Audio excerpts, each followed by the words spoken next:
ఎవరికి ఎన్ని కోట్లను బయటికి రావాలని చేశాడు. దానం అంటున్నాడు, 20 రూపాయలు అంటున్నాడు, 2000 అంటున్నాడు, 500 అంటున్నాడు.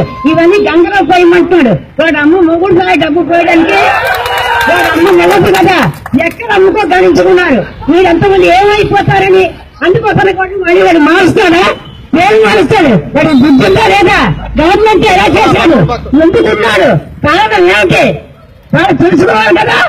తెలుసుకోకుండా ఏం చేస్తారు? ఈ ప్రజలంతమంది ఎంత ఏడుస్తారా? ఏడుకోవడం తగదా?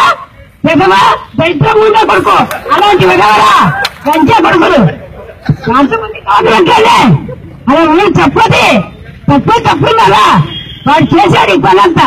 2000 మారం, 100 రూపాయలు మారం, 500 మారం, 1000 రూపాయలు మారం. వీళ్ళు అడుగు తింటారా? వీళ్ళు ఏమైపోతారు? వీళ్ళు ప్రజలంతా ఎంత ఏడుస్తారు. వాడు బుద్ధి దాకా చేశాడు విధవ. విధవప్పుడే గుర్తం మంట, విధవప్పుడే గుర్తం మంట.